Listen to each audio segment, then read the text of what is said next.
नमस्ते दोस्तों, तो आज आपको एक बड़ी ही अचंभित एवं भयानक रहस्यमय कहानी सुनाऊंगी जिसमें आपको कुछ नई रहस्यमय बातें की जानकारी होगी। तो कृपा करके अभी चैनल को सब्सक्राइब कर ले। यह मेरा दूसरा नया चैनल है ताकि और भी रहस्यमय कहानी सबसे पहले आप तक पहुंचे। धन्यवाद। तो सुनिए। उत्तरकाशी के ऊपर बर्फ से ढके पहाड़ों के मध्य स्थित था एक सुनसान गांव त्रिशंकुपुर। ये गांव मानचित्रों पर नहीं था। यहाँ न कोई आता था न कोई जाता। गांव के बीचों बीच एक टूटा हुआ शिवलिंग पड़ा था जिसे गांव वाले शापित नागलिंग कहते थे।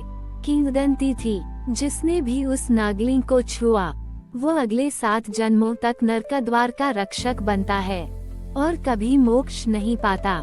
विराज एक तर्कवादी इतिहास शोधकर्ता प्राचीन तीर्थों की असलियत खोजता था। वह त्रिशंकुपुर पहुंचा और गांव के विरोध के बावजूद उसने उस नागलिंग को स्पर्श कर लिया। क्षण भर में ही उसे महसूस हुआ जैसे उसकी आत्मा किसी कालसर्प की जकड़ में आ गई हो। उसके सामने एक छाया उभरी, एक सर्प मानव जिसने कहा, तेरे 7 जन्म अब बंध चुके हैं। हर जन्म में तू नरकद्वार का रक्षक होगा पर दरवाजा कभी पार नहीं कर सकेगा। विराज बेहोश हुआ और जब उठा तो वह किसी और समय में था, एक पुरातन मंदिर में जहां वह एक रक्षक था। अब वो पहला जन्म था। हर जन्म के अंत में उसे एक वाक्य सुनाई देता, 6ठे जन्म में तुझे उत्तर मिलेगा और 7वें में दरवाजा खुलेगा। लेकिन क्या तू तैयार होगा उस अंतिम सत्य के लिए? 6ठे जन्म में विराज एक अंधे साधु के रूप में जन्मा। उसे हर रात एक सपना आता जिसमें एक द्वार खुलता और रोशनी उसे निगल जाती। एक दिन उसे एक ग्रंथ मिला, नरकद्वार सूत्र सप्तछाया तंत्र, जिसमें लिखा था, ग्रेटर देन नरकद्वार शाप नहीं, परीक्षा है। केवल वह रक्षक जो अपना अस्तित्व भूल जाए वही 7वां द्वार पार कर सकता है। अब विराज का 7वां और अंतिम जन्म था। वह फिर उसी त्रिशंकुपुर में जन्मा जहां उसकी यात्रा शुरू हुई थी। इस बार शिवलिंग टूटकर नहीं, स्फटिक में बदल चुका था और उस पर एक मंत्र खुदा था, अहम मृत्योपि साक्षी, मैं मृत्यु का भी साक्षी हूँ। उसने शिवलिंग को फिर छुआ और इस बार द्वार खुल गया। वह एक अंधेरे सुरंग में पहुँचा, लेकिन वहाँ पीड़ा नहीं थी बल्कि हर उस आत्मा की गूंज थी जो कभी शापित हुई थी। विराज ने पूछा, क्या मैं मुक्त हूँ? एक असीम प्रकाश स्वरूप प्रकट हुआ जिसने कहा, नरकद्वार दरअसल स्वर्ग की परीक्षा थी। तू 7 बार स्वयं को त्याग चुका, अब तू शिव का अंश बन चुका है। तू अब किसी द्वार का रक्षक नहीं, स्वयं द्वार है। त्रिशंकुपुर का नागलिंग अब एक जागृत ज्योतिर्लिंग बन गया और विराज वो कहीं नहीं दिखता। लेकिन गांव वालों का कहना है, रात के तीसरे पहर जब घना कुहासा छाता है तो एक स्वर गूंजता है, 7 जन्म पूरे हुए, अब द्वार कोई और खोले। त्रिशंकुपुर में वर्षा हुई। गांव के लोग अजीब सी धुंध में खो गए थे। रात के अंधकार में अचानक एक प्रकाश चमका। नरकद्वार फिर से खुलने लगा था। गांव के बुजुर्गों ने कहा, शाप तो समाप्त हुआ, लेकिन अब देवशिला जागृत हो रही है। जो भी उसे छुएगा उसे नई परीक्षा के लिए चुना जाएगा। विराज कहीं नहीं था, लेकिन गांव में एक नई उपस्थिति थी। एक युवती माधवी जो अपनी यादें खो चुकी थी, पर जिसकी आंखों में वह गहन शांति थी जो विराज में थी। माधवी के हाथों में था वही स्फटिक शिवलिंग का एक टुकड़ा। माधवी ने धीरे धीरे गांव वालों से जाना कि देवशिला एक शक्तिशाली तांत्रिक शक्ति है जो केवल तभी सक्रिय होती है जब उसे सही आत्मा मिले। शिवलिंग का टुकड़ा उसके भीतर गूंजता था और वह रातों रात अजीब सपने देखने लगी, जहां नरकद्वार फिर खुल रहा था और अंदर एक आवाज पुकार रही थी, तुम्हें नई परीक्षा स्वीकार करनी होगी। माधवी ने तय किया कि वह देवशिला के रहस्यों को समझेगी। उसने गांव के मंदिर में जाकर शिवलिंग के सामने तपस्या शुरू की। जैसे जैसे उसकी तपस्या गहरी होती गई, वह समझने लगी ये शाप नहीं, एक वरदान था जो आत्मा को अपने भीतर की सच्चाई से मिलाता था। अंततः एक पूर्णिमा की रात, जब चंद्रमा ने अपनी सारी शक्ति झोंकी, माधवी ने शिवलिंग के टुकड़े को पूरा किया। नरकद्वार के द्वार फिर से खुल गए, पर इस बार वह द्वार मृत्यु का नहीं, बल्कि जीवन का द्वार था, और माधवी तैयार थी नए युग की रक्षक बनने के लिए। त्रिशंकुपुर अब बदला था, नरकद्वार का रहस्य अब खुल चुका था, और जो भी उस गांव में आता था वह जानता था ये जगह केवल शाप का नहीं, सत्य की खोज का केंद्र है। माधवी के भीतर अब केवल प्रश्न नहीं, एक स्पष्ट आवाज गूंज रही थी, तुम केवल रक्षक नहीं, देवशिला की उत्तराधिकारी हो। देवशिला एक प्राचीन जीवित पत्थर, जिसे त्रिकाल ऋषियों ने अंतरिक्षीय चेतना से गढ़ा था। उसका स्वर केवल वही सुन सकता था जिसने 7 जन्मों की आत्मिक यज्ञ शुद्धि की हो। और माधवी, वह कोई साधारण आत्मा नहीं थी, वह विराज की 7 जन्मीय चेतना का पुनर्जागरण थी। गांव के मंदिर के नीचे एक तहखाने का द्वार खुला, जो अब तक सदियों से बंद था। वहां रखा था एक धूल भरा ग्रंथ, त्रिशंकु तंत्र जीव मृत्यु की संधि। माधवी ने उस ग्रंथ को खोला और पहला मंत्र पढ़ा, जो द्वार मृत्यु का लगा, वही जीवन का प्रवेश बनता है। देवशिला जिसके भीतर हो, वही काल और ब्रह्म के बीच का सेतु है। लेकिन हर ज्योति के साथ एक तिमिर भी जन्म लेता है। त्रिशंकुपुर के उत्तर में एक छाया जाग रही थी, कृपाचल नामक काली पहाड़ी, जिसके भीतर तमसयोगी वरुणाक्ष की आत्मा बंद थी। वो वही तांत्रिक था जिसने हजारों वर्ष पूर्व देवशिला को अपने नियंत्रण में लाने का प्रयास किया था और शापित हुआ था। अब वो मुक्त होने को था, क्योंकि माधवी की ऊर्जा ने देवशिला को पुनः जीवित कर दिया था। माधवी ने देखा, गांव के लोगों के सपने विचित्र हो रहे थे, पशुओं के स्वर बदल रहे थे, और मंदिर की घंटियां रात में अपने आप बजने लगी थीं। देवशिला से उसे आदेश मिला, तू तैयार हो, क्योंकि तिमिर शक्ति अब द्वार पर दस्तक दे रही है। और यह केवल आत्मा का युद्ध नहीं होगा, ये काला युद्ध होगा। पूर्ण रात्रि के समय माधवी ने सप्तशक्ति यंत्र की स्थापना की, जिसे विराज ने 7 जन्मों में अर्जित किया था। उसने शिवलिंग के समक्ष खड़े होकर एक विशेष मंत्र का उच्चारण किया, ओम ह्रीं कालद्वाराय नमः, शिव स्वरूपाय माध्यात्म्याय स्वाहा। और तभी देवशिला प्रज्वलित हुई। उसके भीतर से एक प्रकाश निकला, जो सीधे माधवी में समा गया।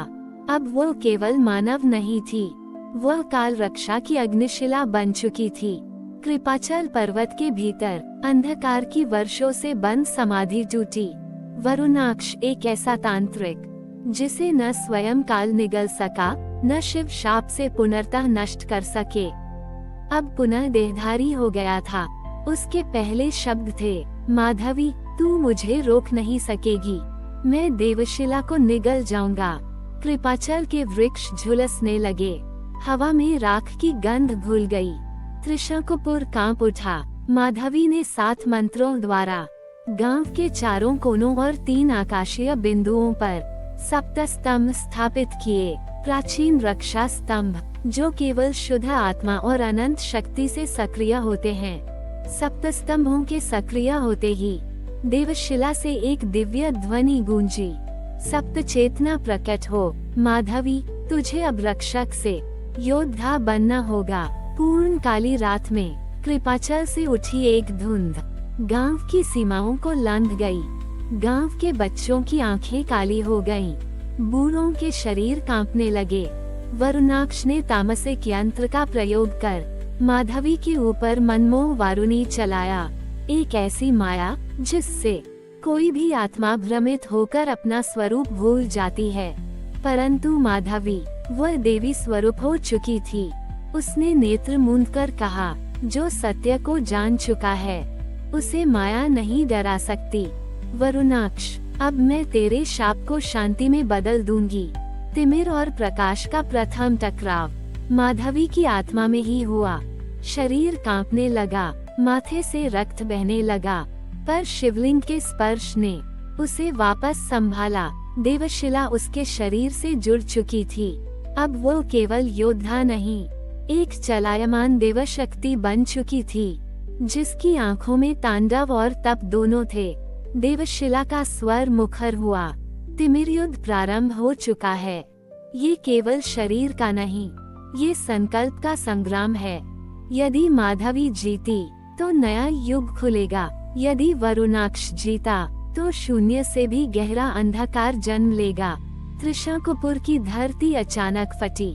मंदिर की पीठ से ठीक पीछे वह स्थान फूटा जहां सदियों से छुपा था नरक का द्वार। एक पथ निकला, जलते हुए काले पत्थरों से बना, जिसके दोनों ओर मृत देवताओं की मूर्तियां झुकी हुई खड़ी थीं। देवशिला माधवी से बोली, यह अंतिम मार्ग है, या तो तुम इसे शुद्ध करोगी या ये तुझे निगल जाएगा।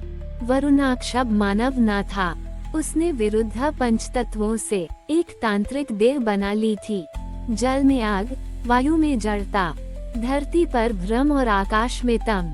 उसकी आंखों में काले सूर्यों का ताप था और उसके स्पर्श से पवित्र जल भी काला पड़ रहा था। वह बोला, माधवी, ये देवशिला मेरी होगी। तू इस बार हार जाएगी, क्योंकि तुझे अभी तक क्रोध नहीं आया। माधवी ने अपने दोनों हाथ उठाए और सप्त स्तंभों की ओर देखा। सप्त स्तंभों से एक एक ज्वाला निकलकर उसके भीतर समा गई। अब वो केवल देवशक्ति नहीं थी, वह सप्त ज्वाला देवी बन चुकी थी। शिव के साथ रुद्र स्वरूपों का नारी रूप। उसका स्वर गर्जना में बदला, वरुणाक्ष, अब तुझे तांडव का अर्थ समझे बिना स्वयं उसमें झोंका जाएगा। नरक द्वार पर माधवी और वरुणाक्ष के बीच आरंभ हुआ तांत्रिक शक्ति का अंतिम युद्ध। वरुणाक्ष ने चलाया काली दृष्टि तंत्र, जो आत्मा को भ्रम में डुबो दे। माधवी ने उत्तर दिया नाद ब्रह्मास्त्र, जो मात्र ध्वनि से तिमिर को भस्म कर दे। वहाँ कोई शस्त्र नहीं चले, केवल मंत्र, ध्वनि, चक्र और चेतना की टक्कर हुई। हर वार पर धरती कांपी, आकाश से काले अंगारे बरसे और नरक द्वार से पीड़ित आत्माओं की चीखें उठी। अंत में देवशिला से एक प्रकाश उठा, जिसने दोनों को घेर लिया। माधवी, तू युद्ध नहीं, शांति का द्वार है, और वरुणाक्ष, तुझमें अभी भी एक पवित्र आत्मा है, जो अंधकार में फंसी हुई है। माधवी ने अपनी हथेली वरुणाक्ष की ओर बढ़ाई। क्षण भर को वरुणाक्ष कांपा, उसके भीतर वर्षों से जमी तमस ऊर्जा फटी और वह धरती पर गिर पड़ा। देवशिला से एक ज्योति निकलकर वरुणाक्ष के माथे में समा गई। नरक द्वार अब शांत था। माधवी ने गांव लौटकर सप्त स्तंभों को मोक्ष दे दिया। देवशिला अब गांव के केंद्र में जल रही थी, सभी के लिए ऊर्जा और शांति का स्रोत बनकर। और वरुणाक्ष अब वह एक मौन योगी था, जो मंदिर की सीढ़ियों पर बैठा अपनी अंधकारमय आत्मा को शुद्ध करने के प्रयास में लीन था। त्रिशंकुपुर की रातें अब शांत थीं, लेकिन एक दिन माधवी को देवशिला से एक स्वर सुनाई दिया, जो न शब्द था, न मंत्र, बल्कि एक मौन का कंपन। उस मौन में केवल एक अनुभूति थी, एक युग समाप्त नहीं होता, वो बस रूप बदलता है। माधवी ने शिवलिंग के सामने बैठकर ध्यान लगाया और उसी ध्यान में उसे भविष्य का एक दृश्य दिखाई दिया, एक महायुग जहाँ देवशिला फिर खो जाएगी और नरक द्वार फिर से किसी और भूमि पर खुलेगा। माधवी ने देवशिला को गंगा में प्रवाहित नहीं किया, उसने उसे एक पहाड़ी गुफा में शिला के गर्भ में समाधि में रख दिया। उस समाधि पर उसने लिखा, जब अगली बार नरक का द्वार खुलेगा, तब इस देवशिला को पुनः जगाया जाएगा, परंतु वह कार्य किसी शून्य पुत्र का होगा, जिसे समय स्वयं जन्म देगा। अब वर्षों बीत चुके हैं। वरुणाक्ष, जो कभी अंधकार का तांत्रिक था, अब हिमालय की एक गुफा में मौन तपस्या में लीन है। उसकी आंखें बंद हैं, पर उसकी आत्मा गा रही है, जिसे हम शाप कहते हैं। वह भी कभी कभी मुक्ति का मार्ग होता है। हर नर का द्वार के पीछे एक देव शक्ति छिपी होती है। हर तांत्रिक शक्ति के भीतर एक सुप्त ऋषि और हर साधारण व्यक्ति के भीतर एक जागती चेतना, जो समय आने पर पूरे युग को बदल सकती है। अब आप एक और नई कहानी सुनिए जो कि बहुत ही ज्यादा रोचक भरी है, तो सुनिए। दक्षिण भारत की सीमा से परे समुद्र के बीच एक द्वीप जहाँ कोई नहीं जाता, वहाँ है एक शून्य शिला जिसे देवगुरु बृहस्पति ने समय के प्रारंभ में बंद किया था। वहीं से प्रकट होगा एक बालक जिसका कोई जन्म नहीं हुआ, पर वह सबका अंत बनकर आएगा। एक मौन आश्रम जहाँ सभी शिष्य बोल नहीं सकते, सिर्फ ध्वनि से परे के संकेत को समझते हैं। वहीं एक दिन एक अनजान स्त्री एक बालक को छोड़ जाती है। वह बालक जन्म से बोल नहीं सकता, परंतु उसकी आँखें सीधे सूर्य में देखती हैं, बिना झुके। गुरु उसे कहते हैं, यह बालक नहीं, ये शून्य पुत्र है। जब ये बोलेगा, समय ठहर जाएगा। 15 वर्षों तक बालक मौन रहा, लेकिन एक दिन समुद्र की लहरें काली हो गईं और आकाश में एक विकराल रेखा उभरी। तभी बालक ने पहली बार बोला, सिर्फ एक शब्द, त्रिनेत्र, और उसके कहते ही आश्रम की सारी शिलाएं हवा में तैरने लगीं। एक अग्निमय नेत्र आकाश में प्रकट हुआ, शिव का तीसरा नेत्र। बालक को एक गुफा की ओर ले जाया गया, जिसे अग्निगुहा कहते हैं। कहा जाता है वहाँ शिव के मौन का एक टुकड़ा अब भी ध्वनि बनने की प्रतीक्षा कर रहा है। गुफा के भीतर बालक को एक चट्टान मिली, जिस पर लिखा था, जब शून्य पुत्र देवशिला का नाम लेगा, तब नर का द्वार फिर खुलेगा। बालक ने गूंगे स्वर में फुसफुसाया, देव शिला, और समुद्र से उठी एक काली अग्निलहर। अग्निगुहा के जलने के बाद बालक को एक रहस्यमय आवाज ने बुलाया। वह आवाज सुनाई नहीं देती थी, बल्कि हृदय के भीतर गूंजती थी। उस आवाज ने कहा, पूर्व दिशा की ओर चलो, जहाँ चंद्र की छाया भूमि को छूती है। वहाँ है सर्पशिला और उस पर लिखा है निषिद्ध वाक्य। बालक चल पड़ा। पांवों के नीचे राख थी और आकाश में एक ही तारा चमक रहा था, जिसे ऋषि लोग वाक्य नक्षत्र कहते थे। 7 दिनों की यात्रा के बाद वह पहुंचा सर्पशिला पर। यह एक काली चट्टान थी, जिस पर नागों की आकृति स्वयं उभरती थी। वहाँ बैठे थे 7 नागप्रहरी, अमर सर्पऋषि, जिन्होंने पाताल के मौन ग्रंथ की रक्षा की थी।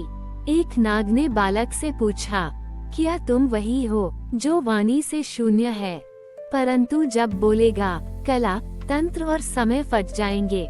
बालक ने मौन में सिर हिलाया। तभी नागों ने उसे सर्पशिला पर बैठाया। शिला ने स्पंदन किया और प्रकट हुआ निषिद्ध वाक्य, ततस्ति यह वाक्यम शून्यम नाशयेत स एव कालद्वार उद्घाट्यति। अनुवाद, वो जो शून्य को वाणी में बदल दे, वही कालद्वार को खोल सकता है। अब बालक को एक नई राह मिली। वह काष्ठलेखन द्वीप की ओर चला, जहाँ तांत्रिकों ने काल का नक्शा लिखा था। अवधि पत्र पर उसने द्वीप पर एक पुरानी झोपड़ी पाई। भीतर एक मरा हुआ तांत्रिक बैठा था, परंतु उसकी आंखें अब भी खुली थीं। उस तांत्रिक की आंखों में जलती थी कालाग्नि। बालक ने धीरे से पूछा, क्या यही है कालद्वार? तांत्रिक की आत्मा ने कहा, नहीं, कालद्वार एक स्थान नहीं, वह एक व्यक्ति है, और वह व्यक्ति तुम हो। क्या शून्य पुत्र स्वयं एक द्वार है? क्या उसके भीतर छिपा है शिव का मौन, या नरक की अग्नि? क्या वह युगों का अंत लाएगा, या एक नई चेतना का आरंभ? शून्य पुत्र अब जान चुका था, द्वार वह स्वयं है, पर द्वार को खोलने की चाबी अभी भी लुप्त थी। वह उठा अवधि पत्र, जो तांत्रिकों की समय रेखा से लिखा गया था। उस पत्र पर एक रेखा अपने आप फैलने लगी, एक जलती हुई रेखा। जैसे जैसे रेखा आगे बढ़ी, शून्य पुत्र के शरीर पर प्राचीन चिन्ह उभरने लगे। उसके माथे पर एक शून्य बना, और उसी क्षण आकाश से एक अग्निबीज उसके सामने प्रकट हुआ।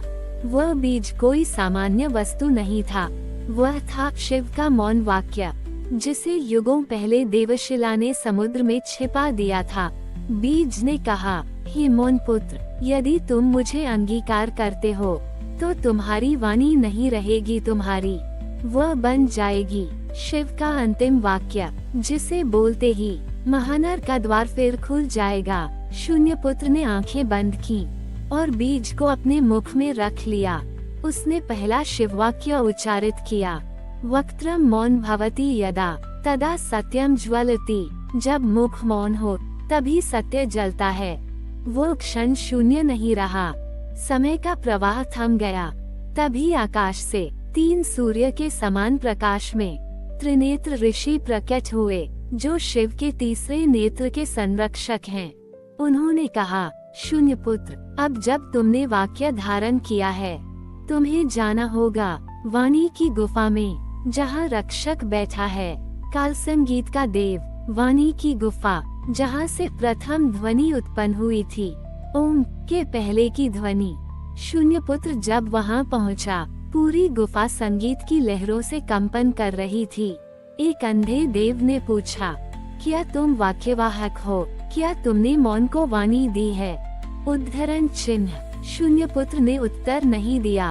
उसने अपनी सांस से एक ध्वनि निकाली, शिव, और उसी क्षण गुफा जलने लगी और भीतर से निकला महानाद, एक अद्भुत ध्वनि जो देवों को जगाती है और असुरों को भस्म कर देती है। अब जब शून्य पुत्र वाणी, मौन और शिव स्वर को एक कर चुका है, उसकी अगली यात्रा होगी नरक के उस द्वार पर, जहाँ युगों से देवशिला की चेतना बंद है, पर वहाँ कोई इंतजार कर रहा है। एक प्राचीन तांत्रिक, जिसने स्वयं को समय के बाहर जीवित रखा है।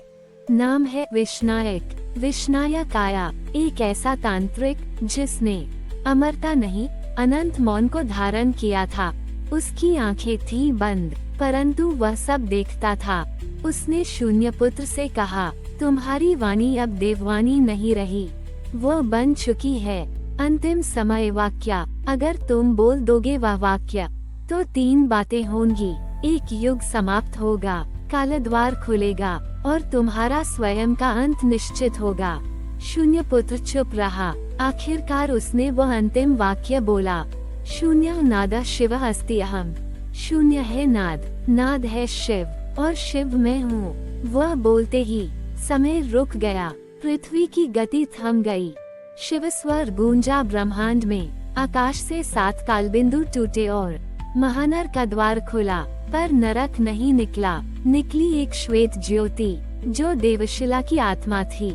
उसने शून्य पुत्र को आलिंगन किया और कहा, तुम अब वाणी नहीं, एक युग हो, और तुम्हारे मौन में सृष्टि की अगली ध्वनि छिपी है। अब शून्य पुत्र नहीं रहा, वो बन चुका था शून्य स्वर, एक चेतना जो हर युग के अंत पर किसी न किसी मौन हृदय में फिर से जन्म लेती है। और जब अगली बार कोई बालक मौन होकर आकाश को देखेगा, वहीं से फिर गूंजेगी, वक्त्रम मौन भवति यदा तदा सत्यम ज्वलति।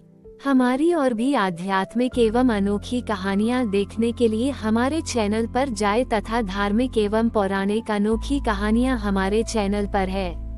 कृपया जाके देखें तथा हमारे चैनल को सब्सक्राइब करके रखें और वीडियो लाइक जरूर करें। धन्यवाद।